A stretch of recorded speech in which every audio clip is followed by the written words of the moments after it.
cities grow, rural communities experience major changes, some positive, some challenging.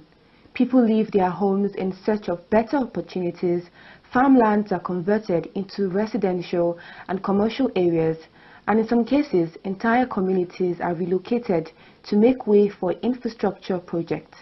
But what does this mean for rural dwellers, indigenous residents in cities, and Nigeria's overall development?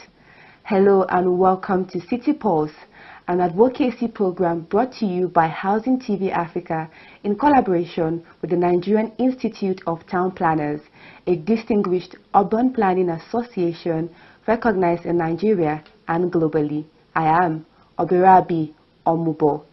We'll be joined by an expert in this field to explore all these questions and more in today's discussion. Stay tuned. Join us on a captivating experience through the dynamic world of town planning in Nigeria as we delve into the visionary projects and insights of top experts, witnessing the remarkable transformation of spaces into extraordinary communities. Immerse yourself in engaging discussions with leading town planning professionals as they address critical issues and offer innovative solutions to empower communities. Experience the pulse of the cities of tomorrow on City Pulse, a weekly television program presented by the National Institute of Town Planners. Gain exclusive behind-the-scenes looks and discover groundbreaking strategies shaping the urban landscape. Don't miss a beat. Showing weekly on Housing TV Africa. Star Times Channel 149. Welcome back. You're watching City Pulse on Housing TV Africa. Our guest for today is Town Planner Barnabas Atiaye, Managing Director at Evicoms Team Limited. It's an honor to have you here, sir. Thank you. Thank you so much for joining us. Thank you indeed. Okay, sir, so let's just get right into it for today. Let's get right into it. So I want to start off with urbanization is rapidly reshaping Nigerians' rural communities. What are the key drivers and why are more people migrating from rural areas to cities? Well, thank you very much for inviting me for this program of Housing TV Africa, and I'm also part of this City Pulse. It's a great privilege for me, and I want to commend Housing TV Africa really for enlightening people on housing matters, settlement matters, and some challenging environmental issues that is facing the entire housing environment. Now, urbanization, as you rightly observed, is actually growing, and there is no end to it. It's a process that has emerged and will continue. Nobody can say he's going to bring an end to urbanization. And there are so many factors that is leading to urbanization. One is the fact that population is actually increasing.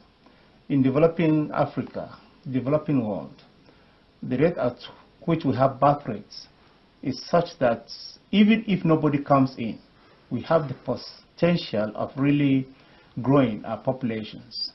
And of course, we have rural communities. And these rural communities tend to really find, kind of succor. They tend to find a place to be in the urban areas. So it has, provided that shift, that movement of people from rural areas to the urban areas. Why? Because of employment opportunities. They see it as if it's a green pasture. People can come and get better, livelihood than where they were.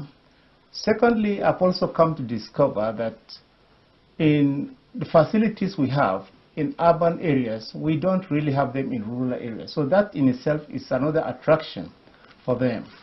And thirdly, this globalization, we cannot take it for granted. It's like everyone tends to understand what is happening in the next door.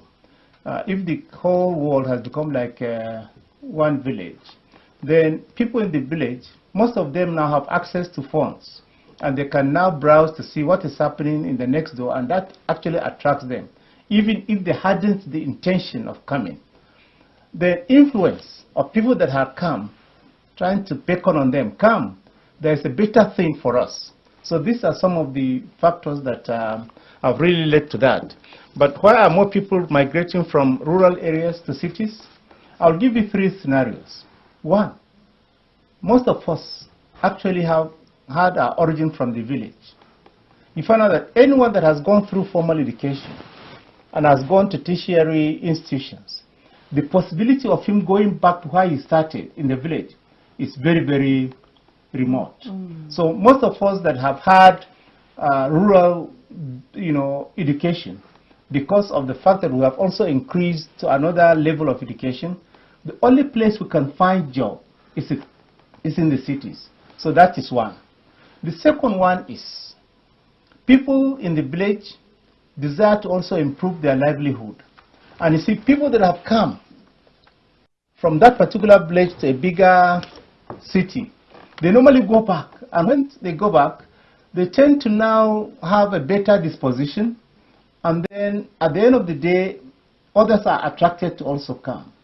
So the opportunities in the cities tend to be a pull factor. Thirdly, we have come to realize in this country that to stay in rural areas, the insecurity factor has forced quite a number of people to go to where they can get some kind of, in quotes, safety. So they are afraid of what might happen to their own lives.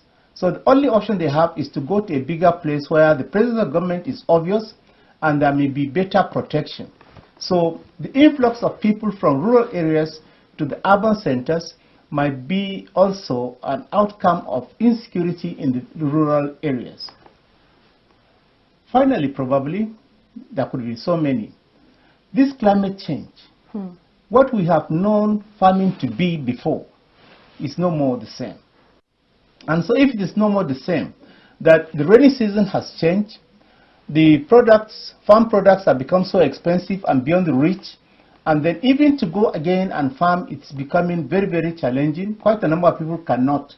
So they have been like thrown out of job.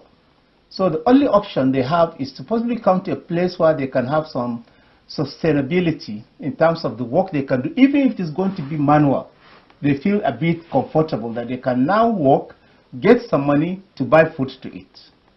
Thank you so much, sir. Thank So with this response, I already have like 2 questions in my mind Go ahead. to ask. But I'm going to start off with what you said. It's pointing out that there's kind of an imbalance in development in the rural areas and in the cities.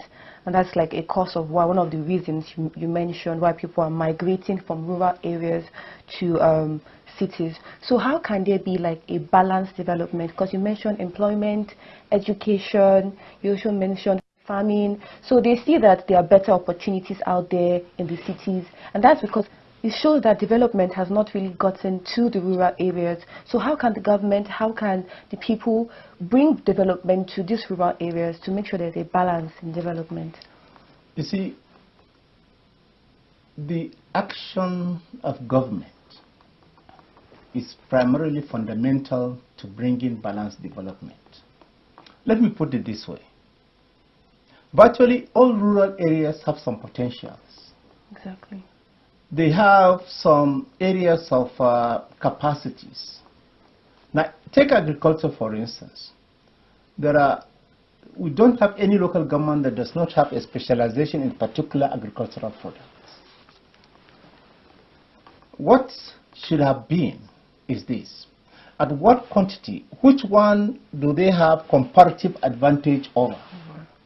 Now, if, for instance, they have groundnut or corn or fruit, whatever, mention any, government's deliberate effort to create industries that fit into such communities will keep the people there.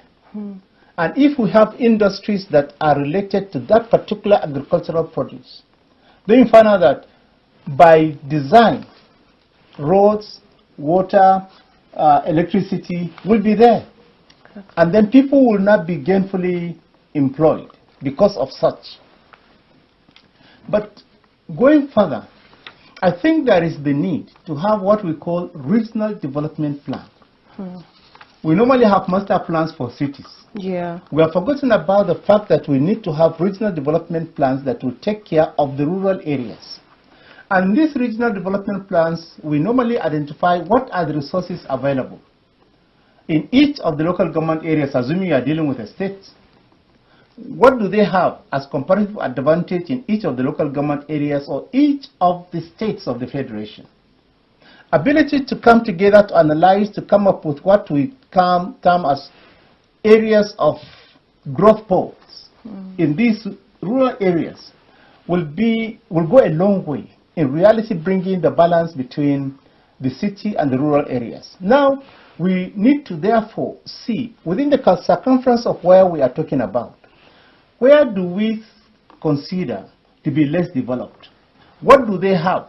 What the distance between that place to the other, to the city? Do they have something that government can really hinge on to now come up with that particular issue? If yes, doing that alone can really stem the rural-urban migration. Another thing that normally is happening that I have seen, and particularly in the eastern part of this country, whenever they come up and they have left the rural areas, do you know that everyone tends to work to get more money so that he can go and build his house? The ability of people that have left rural areas to the urban center to get money to now invest in their rural areas is also part of balancing the development. We have village associations in the cities. Yeah. And some of them are very, very proactive as to identify, come together, we have formed this club, fine. Let us look back. What can we do to improve our road network, for instance? They can contribute and then go and start communal development to make roads, to make other water and other facilities which were lacking by the time they left, and they want to now make it better.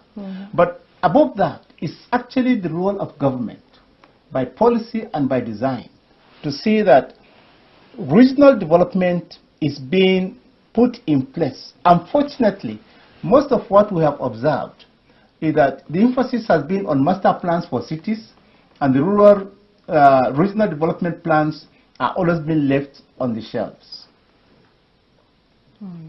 Now, these regional development plans take care of road network, take care of the provision of facilities such as water, healthcare, education, schools, and the rest of that. This regional development identifies where we can have industries. Such industries are meant to serve a whole community, and possibly even beyond that particular community, depending upon the capacity of that particular industry. Now, if that is done, I want to assure you that most industrialists will also want to build their own quarters around that place, so that people don't start moving from the city to the rural areas. Yes. And so cities and rural areas will now expand. Mark you, we also have what we call local government headquarters. Now, local government headquarters are being swallowed by the state capitals. Now, some of the local government headquarters are really not growing any longer because the emphasis has been on the state capital. But assuming that each local government headquarter will be given the same attention as we are giving to the state capitals, I want to tell you that it will stem down some of these things. And from such local government headquarters, there are other bigger towns, I will not call them cities, that are within the local government areas that can also be given some attention. If that happens, people from the rural area can just come to the city and then go back to where they came from. And that will therefore balance so many things, really. Yes. Thank you. Thank you so much for that insight. So pointing out that the government needs to pay attention to the people in the rural areas and also have regional plans, not just the FCT, not just the cities, but also the small areas, and also the local governments should also improve as well. So I want to ask, because with this migration, there's a huge a number of people that are moving to these cities, and what is the economic impact? What is the infrastructural impact what is the development impact on this? Because people are moving away from the rural areas to the cities. What is the impact on those rural areas, and also the impact on these cities that are being populated, even overly populated by people? That's right. Now let me start from that of the rural areas. All the manpower, the able-bodied are leaving. And only leaving either children or the aged. Yeah. This in itself is a challenge. It's a challenge because with time, even rural areas may vanish because the productive sector have left them. You have left all the children and the aged. And because of that, the capacity of that rural area to be self-sustaining has actually reduced.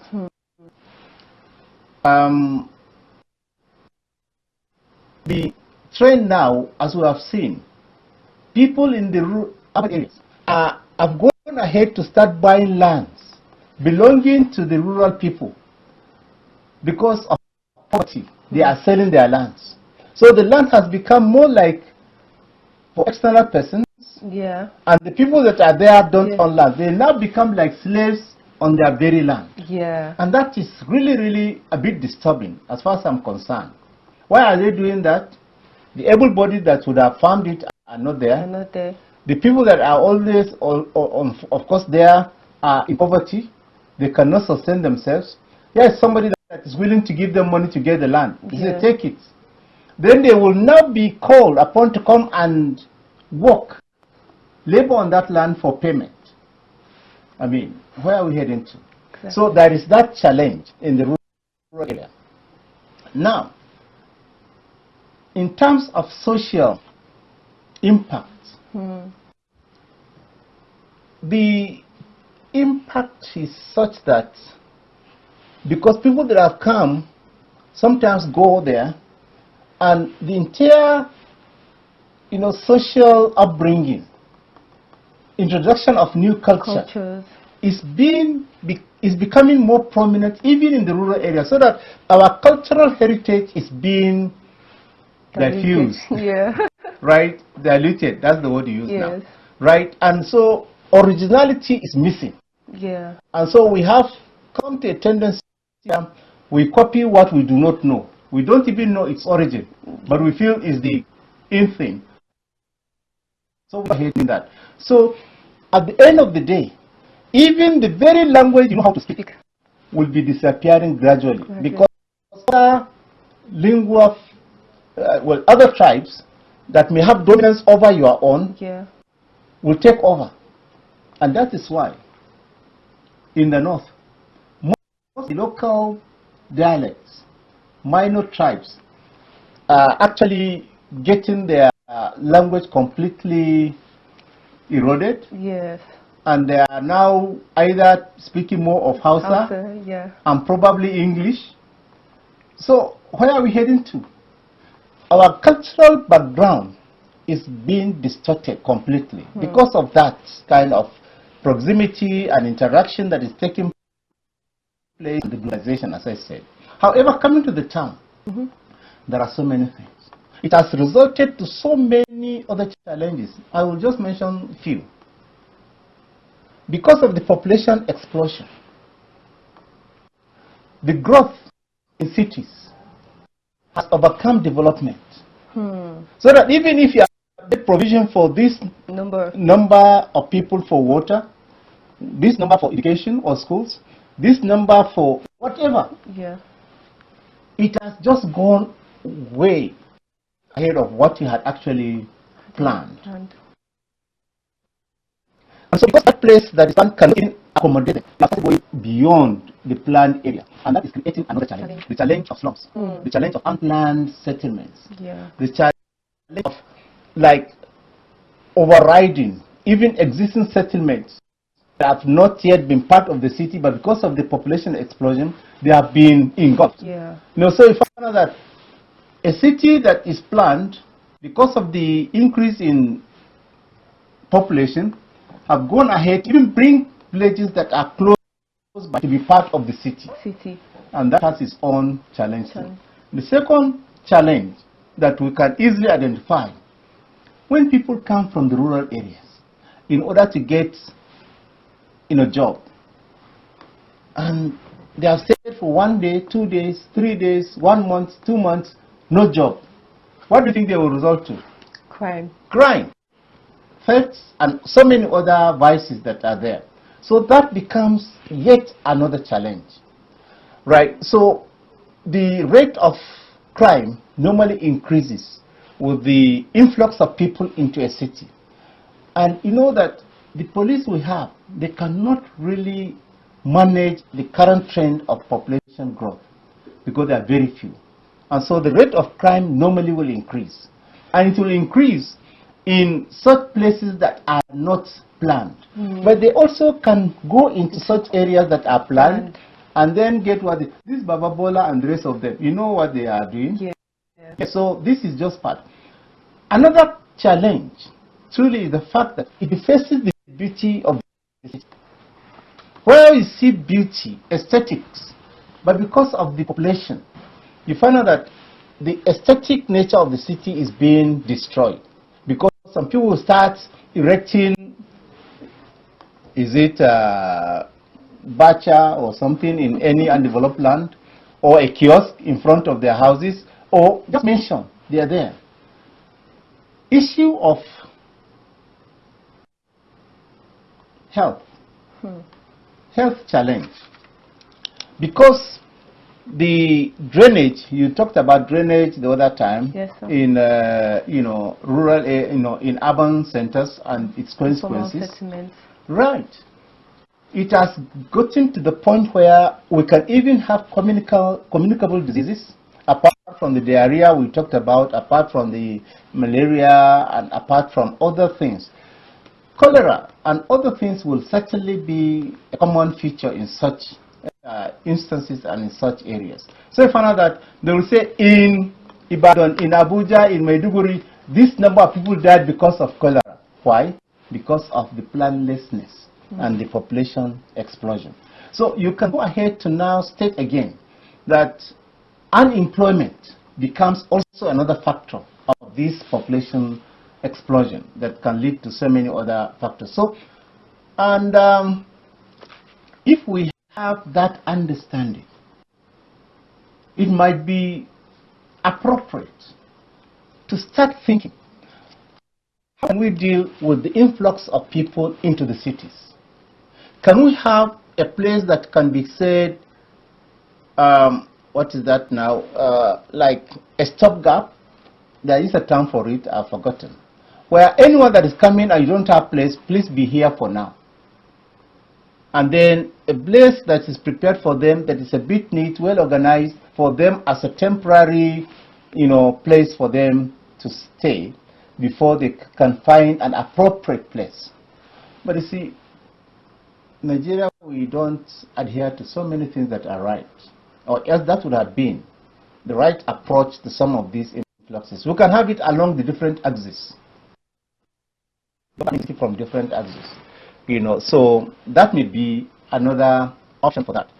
But truly, it's a very dicey situation, and it's something that we have to confront it headlong. Now, when government therefore come in the matter of demolition to give some sanity, it gives us another case study. Should it be undertaken, or it shouldn't be? How can we do it with a human face? These are questions that everyone has his own approach to it. Yeah. But I think we are not for that yet. Yes. Yeah, so let me just stop there. Thank you. Thank you, Tamfana Barnabas, for elaborating on the challenges, the impact of this issue, and also getting into the solutions as well. But we're going to take a pause now, and when we return, we will continue this very important discussion. So stay tuned. Visit Housing TV Africa on YouTube and click on the subscribe button. Subscribe to Housing TV Africa to stay updated on latest happenings in Nigeria's housing sector. Follow our social media pages, like and share our posts on Facebook, Housing TV Africa, on Twitter, Housing TV Africa, Instagram, Housing TV Africa. Join the conversation and keep up with latest housing updates.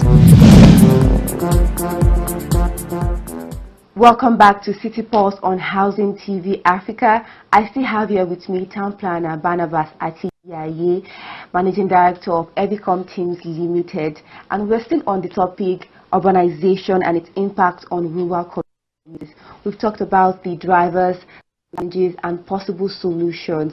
Now I want to get into this particular question because we've been talking about the people in the rural areas migrating to the urban areas, but also they are indigenous people of these urban areas, and in some cases they have to relocate to other locations so that infrastructure projects can take place. So I want to ask, what is the impact on them, and also how can there be a fair settlement, because some cases they are being settled. So is the settlement fair enough, and how can the government and policymakers ensure that it's a fair settlement and these people are given what they deserve or is fair? You have brought a very, very important segment of this discussion. That as cities are growing, they're engulfing rural settlements. And sometimes government policies has made it in such a way that these rural communities that are being engulfed are being relocated. And there are two dimensions to this, and I would like to approach it from two dimensions as well. Now, the one is this. These settlers mean that they come to the city. They have been there before. It's their land, it's their cultural land, land of heritage. And because some people have come, they want to now remove them from there. It is basically not even advisable. It's not advisable because I believe in the principle of integration. Such settlements can be planned and historical, sites preserved. Because when we clear all these things, we don't leave any history of where we were before. And this in itself is a very dangerous trend. I would love a situation where that place gets replanned, maintaining their own cultural background. Most of them have their own historical legacy there. Possibly graves of their forefathers or even of their kings or chiefs, depending upon what. A place where they normally worship may be there. They may not be Christians, they may not be Muslims. Their daily income in terms of farmland may be there. All these ones consumed and destroyed. And when we want to now have a history of such people, we find it difficult. Now, I would like to state clearly, I am an advocate of integration. However, if such settlements must be relocated, they must be relocated in a place where they can have easy access to all the facilities that urbanization has brought. Not to a place where they have to spend, you don't know how much, to come to the city again. Of course, you can integrate them there and give them a land where they can go and farm, if that is their own economic activity. Now, I therefore would like to advocate that land must be given in such a way that is adequate for them, for their daily living, very close to where they can go for work and to the city, giving them road to that place, giving them light, education, and all facilities, social services must be made available before they even transport them.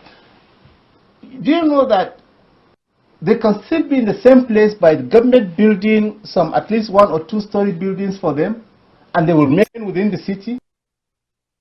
If that had been the people in Abuja here, that would have been excellent, approach and modalities. Of course, some of them don't even like that because it is foreign to them. But let us see, can we have something more like natural for them to really appreciate? When we do that thing without contacting them, we give them what they really don't like. But when we get them part of the plan, they will tell you these are the things we want, this is how the should be, these are the spaces we need, and then they will be comfortable without selling it after you have given them a house, for instance, to stay. Let me stop there because of time. Thank you. Thank you so Planner Barnabas Atiaye. It has been a very enlightening conversation, and I'd also love for us to go further, but we're going to continue this discussion.